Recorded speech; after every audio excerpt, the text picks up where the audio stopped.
Welcome to the Life Unlimited podcast with Larry Heller. You deserve complete financial advice so you can confidently live your life your way, for life. Now, let's get into this week's podcast episode. Hello and welcome to Life Unlimited with Larry Heller from Heller Wealth Management.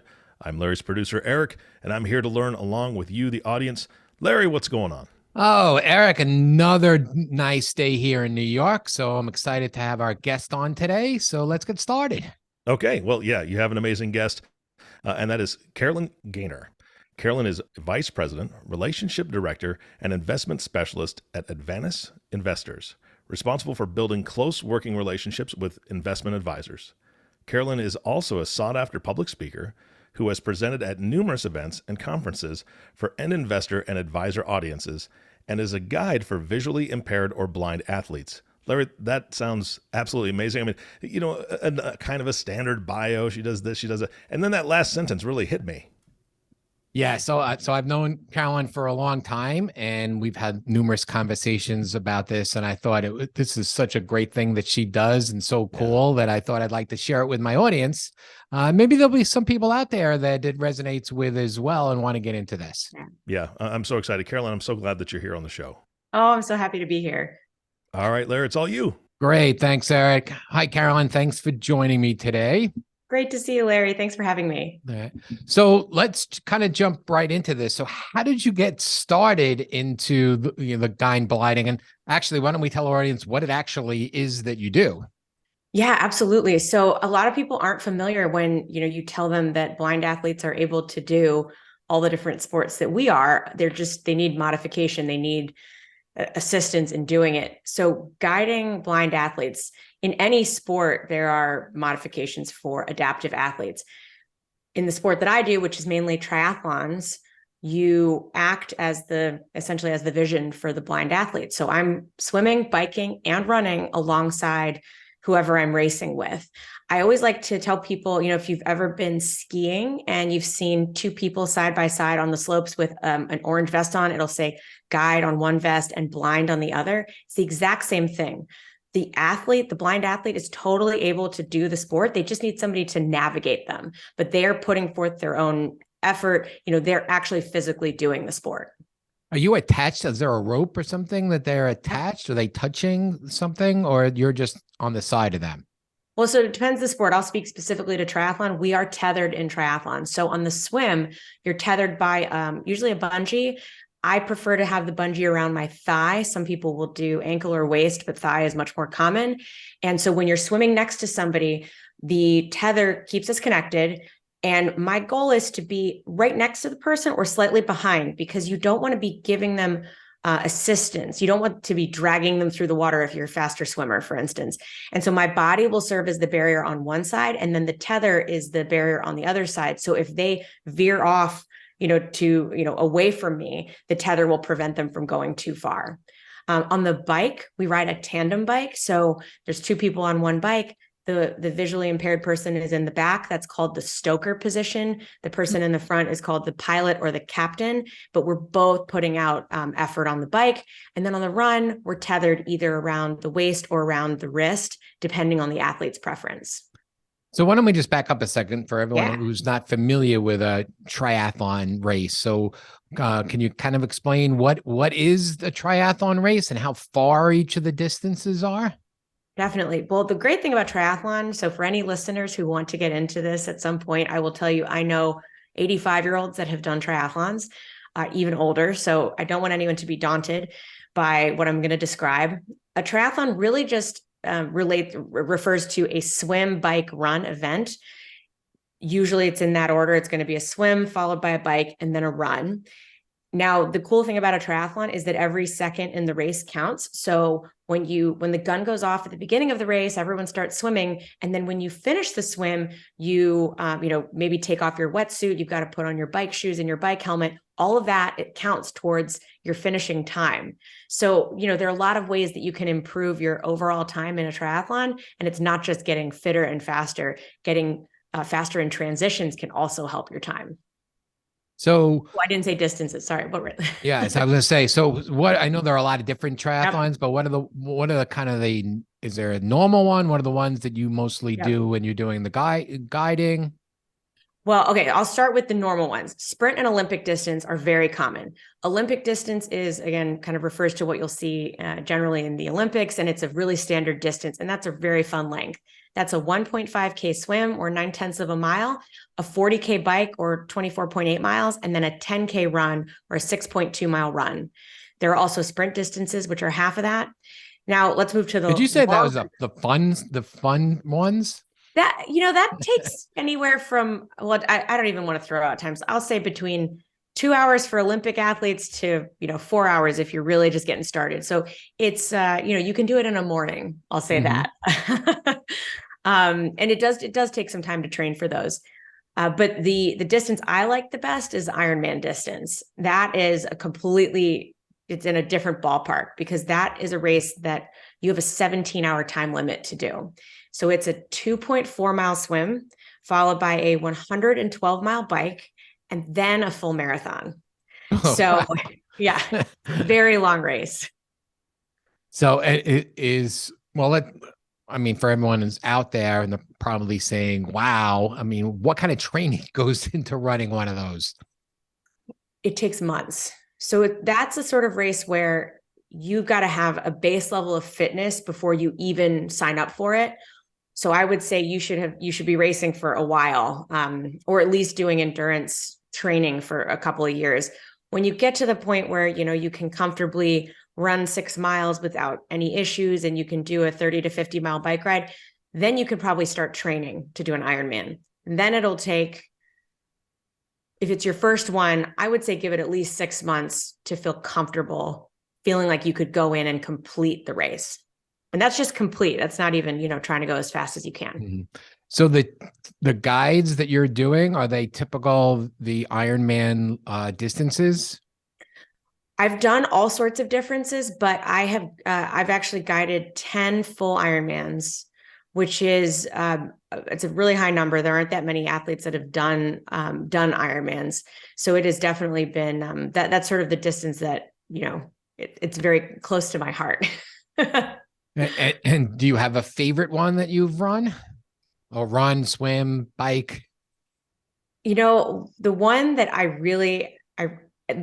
everyone was very special to me, but the last one I did was September of 2021. And it was the first one that I did since I became a mom. And it was also, the first race after the pandemic had started. So it was one of those really exciting things to come back. But when I describe what happened in the race, you're going to say, why was this your favorite race? Because it was the hardest swim I've ever done. And I'll tell you why. This race is in Maryland, and it takes place in the Choptank River, which is brackish water.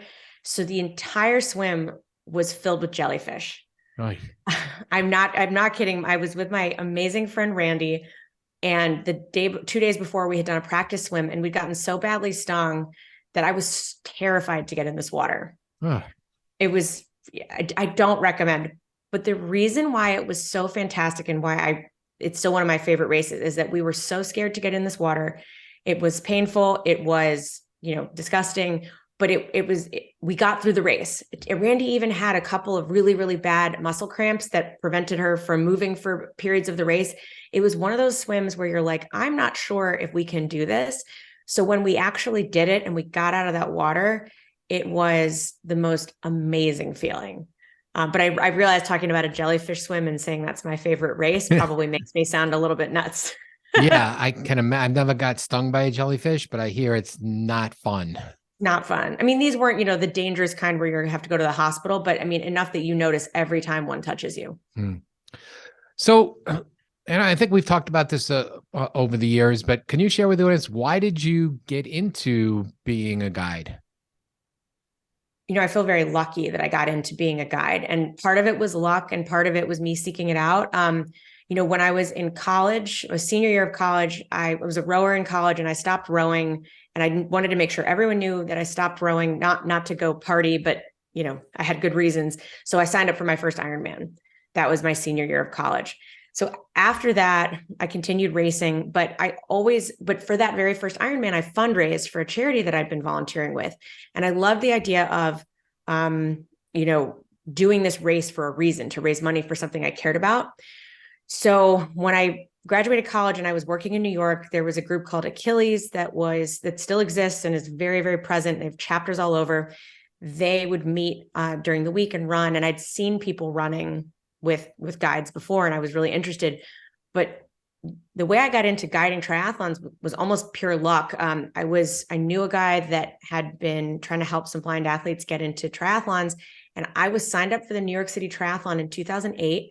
And he gave me a call and asked if I knew anyone that could help guide somebody in that race. And I was already signed up for the race. Now, to this day, I don't know if he was, sort of actually asking me to do it, or he really wanted to know if I knew someone. But I was like, well, I'm already signed up. I've done this race a bunch of times. Sure, no problem. But after I did that race, it was, a light bulb moment. I knew that was something that I absolutely wanted to keep doing for as long as I could. Awesome. So you shared us the story about jellyfish. Any other stories that you can share with the audience? Well, I should share about that very first race, because I'll tell you, I was not prepared for it. I met the woman that I was guiding the day before the race. Can you imagine? So the woman I was guiding, she's an amazing, capable person. She's an attorney. She flew into New York. We met at the race expo, which is where you pick up your packet. And we were talking about this race and what we were going to do. But you can talk through something, but until you're actually there doing it, it's a totally different story. So thankfully, the swim that we did, it was actually not terrible. There were some mishaps, but in terms of, she wasn't panicking, she was okay. We got through the swim, but when we got to the bike portion, this is where things totally fell apart for me. I had only ridden a tandem bike one time. So I don't know if any of your listeners ride tandems, but be really careful if you choose to ride with a spouse, because it can be very stressful. It is so different than riding a solo bike. And so we put one leg over the bike, and I'm like, okay, put your right foot up, and then I'm going to count to 3 and we're going to go. And I thought we were just going to take off and ride and it would be fine. But I don't know if Kim, the athlete was nervous, or if I was, probably a combination of both. But the front end of the bike was going back and forth so much, I really thought we were going to crash. We could not get started. It was so terrifying, kind of embarrassing too. I mean, I was a cyclist. I thought I knew what I was doing. But so we had to really take a step back and completely rethink how we were going to approach it. I was very lucky that I'd had some decent cycling coaches, and I understood that the more we touched the handlebars, the worse it was going to get. So I basically told her, pretend you can't touch the handlebars, and we need to pedal as fast as we can to get the momentum up. But this bike ride is on the Henry Hudson Parkway, Larry. So when we finally did get going, I'm white knuckling as we're flying 40 miles an hour down, these highway hills. It was totally terrifying. So that was something I knew I was going to need a lot more practice on the bike after that. Yeah, well, I would think that you would need to train with the athlete before you do one of these Ironmans, because you want to be in this synced with them, whether it's the swim. I guess you can't go too fast and you can't go too slow. Yeah. And the same thing with the bike, especially if you're both pedaling, right? You need to kind of train together to get synced. Ideally, absolutely, you should train together. This first race, I should have mentioned, it was an Olympic distance race, so it was a little shorter, but still, that's not a short race. No, and completely. And that's actually partially why I do podcasts and why I try to be vocal about guiding, because imagine if you're a blind athlete and you want to do a workout outside. Your friend that likes to run with you, they might not be able to run outside every single day. So if you want to do workouts outside, you're going to need a guide with you. So every blind athlete or visually impaired athlete needs many guides to get the training done. And I definitely recommend, it's way better if you're going to do a long race if you live near the person. I have, fortunately or unfortunately, I've been able to step in and guide people, on short notice and things like that. But yeah, in an ideal situation, you're able to train with the person that you end up racing with. And I'm guessing for the most part, you've been able to finish all the races with the athlete? I have finished, absolutely most. So I've guided 10 Ironmans. maybe 30 or 40 other triathlons and a whole bunch of running races, there have been, 95% have finished. There was one Ironman that I did where I got really bad leg cramps, and I was worried that I was going to fall and take the athlete down with me. And that was probably the hardest race I've done emotionally, because I did the whole race and I could have finished the whole race, but I was slowing her down and I might have put her in danger. And so we made the call that I would not continue running with her. And she had a bunch of teammates out spectating and cheering. And so 3 or 4 people stepped in and did the final part of the run with her. Wow. Yeah, it was amazing. And, I do like that story because it is a true partnership when you're guiding. Ideally, if you're guiding somebody, you should be faster than they are when you're having your worst day and they're having their best day. But there are exceptions to that. There are times when you get hurt or you're sick or something happens, and you have to know that going into it, that nobody's perfect, things happen. But I think that was a really cool experience for the people who did step in, because, they really saved the day. And thankfully the woman I was racing with, Tina, she's amazing, one of my close friends, and we've done many more Ironmans together since then. But yeah, that was a really hard day for me. So is there a hard part, or what would you say the hardest part of guiding an Ironman is? I think, all right, so people will ask, is it hard? It's absolutely hard but there's 2 sides of it. Because if I were to go out and race an Ironman entirely on my own, and I were going as fast as I can possibly go, that's a different type of hard. When you're guiding, you are always on. You have to focus on what's around you. You have to communicate all of these things to the person you're racing with. Imagine if you have a personality conflict or you're, something like that, because you're physically next to somebody for hours. So I think that the hard part is just that you're always on. And if you make a mistake, that can have a really bad impact on the person you're racing with. Yeah, absolutely. I guess it's probably more nerve-wracking to do this as a guide than it is to do it for yourself. Definitely. If I do an Ironman solo, the only person I can disappoint is myself. You're totally right. I mean, I think, yeah. And I take it very seriously. And now all the women I've raced with are, some of my closest friends, which is fantastic, but that's even more nerve-wracking because these are people I care so much about. Right. So these Ironmans you've done all over the country? Yes. And I did one in Western Australia as well. So I've gone international. Do you have any plans in the future for doing one of these? Oh, absolutely. I don't have one on the calendar right now, but this last weekend I guided a half marathon with a friend of mine who is, he's actually, as we speak, in London. He's about to run the London Marathon, and we did his last training run. We ran a half marathon together.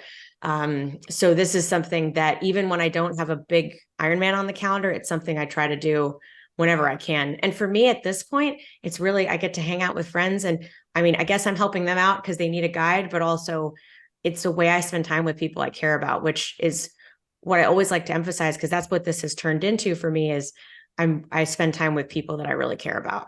Yeah. I mean, I think this is just a great thing that you do, and to be able to help other people and visually impaired or blind to be able to fulfill their goals of doing Ironmans or any type of event is so great that you're able to give back rather than.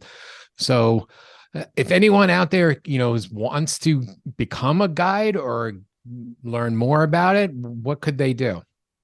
There are several things you can do if you want to become a guide. And I would also say that if you are interested in helping out the para community, so para meaning anyone with physical disability, there are other ways to volunteer. So I'll describe how to potentially get into guiding, but also you can help with, assisting with watching backpacks while people are running in Central Park. You can, be a guide dog handler while people are out running. You can be the person that hands an amputee their prosthetic limb in a race. Like there are lots of different ways to help. So don't think that the only way to help in this community is to be a guide. But I'll point to a few organizations, and then I'll also share that people can reach out to me directly if they want to. But Achilles International is a national organization. They have a very strong presence in New York. You can just Google Achilles, and that's everywhere.